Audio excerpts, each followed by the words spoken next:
This video is the second part on this chapter of fellow traveler. So let's have it continue. यहाँ तक हम पढ़ चुके थे कि राइटर जो है वो यात्रा कर रहे हैं ट्रेन से और वो अपना एक्सपीरियंस हमसे शेयर कर रहे हैं यहाँ पर कि उन्हें कैसा फील हो रहा था जब वो डब्बे में अकेले थे और सारे यात्री उतर गए थे। और वो हमें बता रहे हैं कि उन्होंने कैसा फील किया कि आप क्या क्या कर सकते हैं। आप चाहे तो कोई गाना गा सकते हैं, आप डांस कर सकते हैं, यू कैन डू एनीथिंग। तो वो हमें बता रहे थे कि वो क्या क्या कर सकते हैं। But the question is here, did the writer do all this things? Writer ने ये सब कुछ किया? अभी तो वो सिर्फ बता रहे हैं कि आप ये कर सकते हो, आप ऐसा कर सकते हो, आप वैसा कर सकते हो, लेकिन राइटर ने ये सब किया क्या? तो नेक्स्ट में देखते हैं, नेक्स्ट पैसेज में वो क्या कह रहे हैं। On this night I did not do any of these things. वो कह रहे हैं कि उस रात आई डिड नॉट डू, मैंने नहीं किया, एनी कुछ भी ऑफ दीज थिंग्स, इन कार्यों में से, इन कामों में से, इन चीज़ों में से जो राइटर हमें बता रहे हैं कि आप चाहे किसी भी कोने में बैठ सकते हो, आप कुछ भी कर सकते हो। तो वो कह रहे हैं कि मैंने इनमें से कुछ भी नहीं किया। They did not happen to occur. तो वो कह रहे हैं कि दे डिड नॉट हैपन, कि उन्हें अवसर ही नहीं मिला टू अकर, करने का, ये सब करने का उन्हें क्या नहीं मिला? अवसर ही नहीं मिला, वो चांस ही नहीं मिला। टू मी, वो कह रहे हैं कि मुझे ये सब करने का चांस ही नहीं मिला। वो व्हाट आई डिड, जो मैंने किया, वो मच मोर ऑर्डिनरी, वो बहुत ज़्यादा ऑर्डिनरी था। इट मीन्स कॉमन था, साधारण था, कुछ भी स्पेशल नहीं था। When the last of my fellow passengers had gone, वो कह रहे हैं कि जब मेरे passengers, last of my fellow passengers, यानी कि जो साथ में यात्रा करने वाले जो दूसरे लोग थे डब्बे के अंदर, कि जब वो बाकी बचे हुए भी, लास्ट में जो बचे थे, जब वो भी पैसेंजर्स चले गए, हैड गॉन, उतर गए, I put down my paper. तो अब वो बता रहे हैं कि उन्होंने क्या किया। वो कह रहे हैं कि मैंने अपना पेपर नीचे रखा, stretch my arms and my legs, और मैंने क्या किया, अपनी बाहों को और अपनी टांगों को स्ट्रेच्ड किया, फैलाया, और फिर क्या किया, स्टूड अप, खड़ा हो गया। तो स्ट्रेच्ड आर्म्स एंड लेग्स को फैलाना, इट मीन्स जब हम बहुत टाइम तक एक ही पोस्चर में बैठे रहते हैं तो हमें थोड़ा सा लगता है कि हमारा पैर सो गया, या हमें थोड़ा बॉडी में लेजीनेस फील होता है। तो उसको दूर करने के लिए हम क्या करते हैं, अपनी बाहें फैलाकर और टांगे फैला के बॉडी को थोड़ा टाइट करके स्ट्रेच करते हैं। तो राइटर ने भी वैसा ही किया और कह रहे मैं खड़ा हो गया and looked out of the window on the calm summer night through which I was journeying.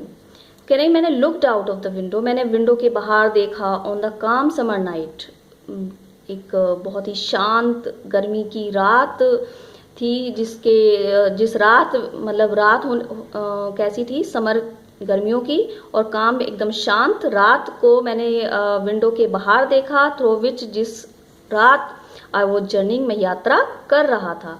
Noting the pale reminiscence of the day, और राइटर कह रहे मैंने क्या देखा, मैंने देखा ध्यान से कि दिन की कुछ पेल रिमिनिसेंस थी, कुछ पीली स्मृतियां थी। पीली स्मृतियां, इट मीन्स पेल, जब सूर्य छिपने वाला होता है तो उसकी जो पीली रोशनी है वो चारों तरफ फैल रही होती है, तो वो डे की जो पेल लाइट थी, डिम लाइट भी हम कह सकते हैं, वो फैली हुई थी। इट मीन्स दिन अभी पूरी तरह से छिपा नहीं था, यानी कि दिन अभी खत्म नहीं हुआ है। ये इसकी थोड़ी सी साइन राइटर को मिला कि अभी जो सूर्य है वो छिपने वाला है, और वो धुंधलापन था, दैट स्टिल लिंगर्ड, जो अभी तक ठहरा हुआ था, यानी कि वो पीली रोशनी अभी तक ठहरी हुई थी। कहाँ पर? इन द नॉर्थर्न स्काई, यानी कि उत्तरी दिशा में, आकाश में, उत्तरी आकाश में, यानी कि उत्तरी दिशा में वो अभी तक ठहरी हुई थी। क्रॉस द कैरेज, वो कह रहे हैं फिर मैंने कैरेज को क्रॉस किया, इट मीन्स एक किनारे से दूसरे किनारे पर गए। And looked out of the other window, और मैंने दूसरी विंडो से बाहर देखा। Lit a cigarette, sat down and began to read again. वो कह रहे हैं मैं lit a cigarette, मैंने एक सिगरेट जलाई, जो कि सिगरेट पीना अच्छी बात नहीं है, फिर भी राइटर को ये बैड हैबिट थी। sat down, और वो कह रहे हैं कि मैं बैठ गया, and began to read again, और मैंने दोबारा से पेपर पढ़ना शुरू कर दिया। It was then that I became aware of my fellow traveler. It was then, और ये तब था, I became aware, मैं सचेत हो गया था ऑफ माई फेलो ट्रेवलर, अपने सहयात्री से। ही केम, वो आया, and sat on my nose, और मेरी नाक पर बैठ गया। He was one of those wingy nippy intrepid insects that we call vaguely mosquitoes. He was one of those, writer बता रहे हैं कि वो उनमें से एक था। किन में से? जो कीट होते हैं ना, विंगी, जिनके पंख होते हैं, जो निपी, थोड़े शार्प होते हैं, थोड़े मतलब तेजी से उड़ने वाले, इंट्रेपिड, और इंट्रेपिड मीन्स बहुत ही कैसे होते हैं, करेजियस होते हैं, निडर होते हैं। इंसेक्ट, ऐसे कीट, उन कीटों में से एक था ये। दैट वी कॉल, जिसे हम कहते हैं वेगली, अनिश्चित रूप से, मॉस्किटोज, यानी कि जिन कीट को हम क्या कहते हैं, मॉस्किटोज कहते हैं, मच्छर कहते हैं। तो ये उनमें से एक था। आई फ्लिक्ड हिम ऑफ, मैंने उसे क्या कर दिया, उड़ा दिया। कहाँ से उड़ा दिया? माई नोज, अपनी नाक से। इट मीन्स राइटर की नाक पर आकर वो बैठा और राइटर ने उसे उड़ा दिया।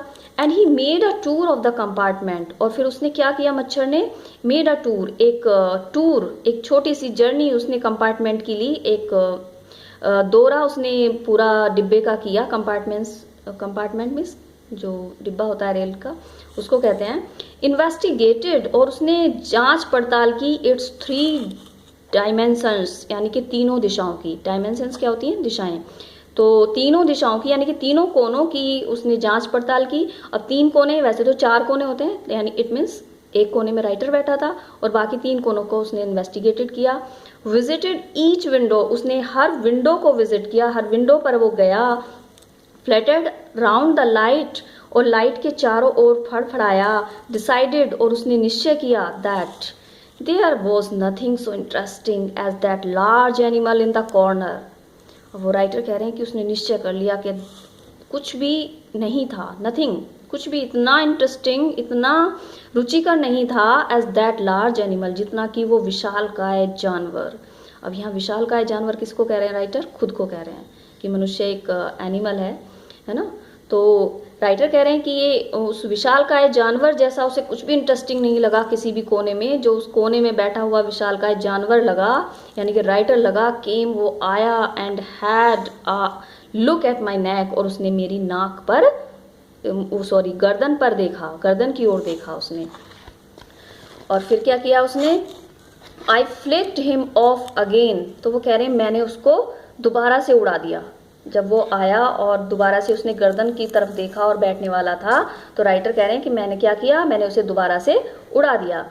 ही स्किप्ड अवे, वह बच निकला, स्किप मतलब भाग गया। टुक अनदर जॉन्ट, और उसने क्या किया, उसने दोबारा चक्कर लगाया। जॉन्ट का मीन्स क्या होता है? राउंड लेना, एक शॉर्ट जर्नी, एक छोटी सी यात्रा उसने दोबारा से कहाँ की? कंपार्टमेंट की, यानी कि डिब्बे की चारों ओर उसने एक छोटा सा जर्नी, एक छोटी सी यात्रा ली, एक छोटा सा दौरा किया। रिटर्न, फिर वापस आया।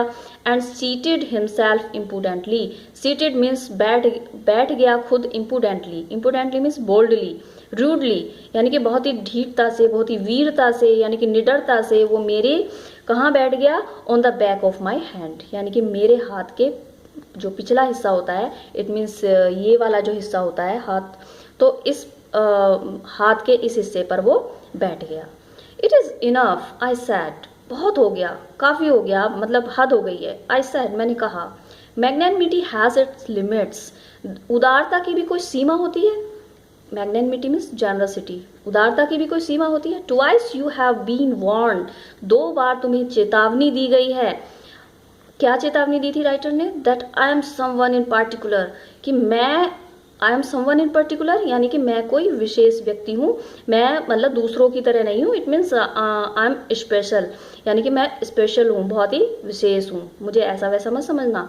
That my August person, it means special से कहने का मतलब है कि मैं दूसरे जो प्राणी हैं, मतलब इस नेचर के और जो क्रिएचर्स हैं उनकी तरह नहीं हो। It means I am human beings. यहाँ पे राइटर का जो भाव आ रहा है वो कह रहा है कि मैं आई एम ह्यूमन बींग्स, उसके अंदर ये मतलब एक एरोगेंस है कि मैं ह्यूमन बींग हूँ और मैं कुछ भी कर सकता हूँ, मैं मनुष्य हूँ, मेरे अंदर दिमाग है और बाकी नेचर के जो प्राणी हैं उनको दिमाग नहीं मिला है और सोचने की शक्ति, मतलब दिमाग तो मिला है लेकिन सोचने की शक्ति नहीं मिली है। तो ये वाला भाव उसका राइटर का यहाँ निकल के आ रहा है कि उसके अंदर एक दम था, एक एरोगेंस उसके अंदर था कि मैं ह्यूमन बींग हूँ और तुम मतलब समझ नहीं रहे हो कि मैं कौन हूँ, कि सर्वश्रेष्ठ प्राणी हूं मैं, मतलब इस सृष्टि का, यानी कि मनुष्य जो है सर्वश्रेष्ठ प्राणी कहता है अपने आप को, तो वही भाव राइटर के अंदर यहाँ है। वो कह रहे हैं दैट माई ऑगस्ट पर्सन, वो कह रहे हैं और मेरा जो ये ऑगस्ट पर्सन है ना, August means majestic, person means यहाँ बॉडी से है, कि मेरा जो ये भव्य शरीर है ना, ये रिसेंट करता है, resents the tickling impertinence of strangers, कि मेरा जो ये भव्य शरीर है ये रिसेंट्स करता है, इंसल्ट फील करता है। किससे?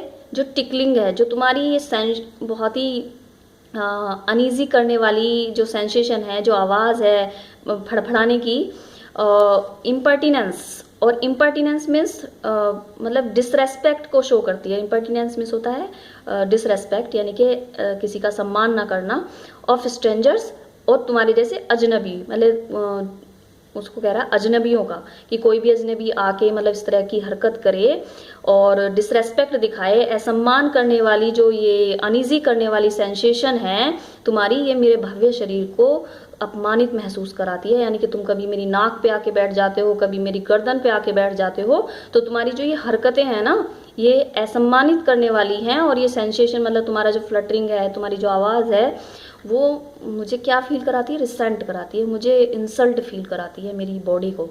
I assume the black cap, और वो राइटर कह रहे हैं कि मैं अब एज्यूम कर लेता हूँ, धारण कर लेता हूँ ब्लैक कैप को, काली टोपी को। अब काली टोपी से मतलब क्या है यहाँ पे? वो कह रहे हैं कि जब इट मीन्स कि जब कोर्ट में किसी अपराधी को मृत्युदंड दिया जाता है, तो जजेस जो हैं उस समय एक ब्लैक कैप पहनते हैं। तो राइटर भी यहाँ अपने आप को एक जज मान लेते हैं, और वो कहते हैं कि मैं अपने आप को एक जज मान लेता हूँ और ब्लैक कैप धारण कर लेता हूँ।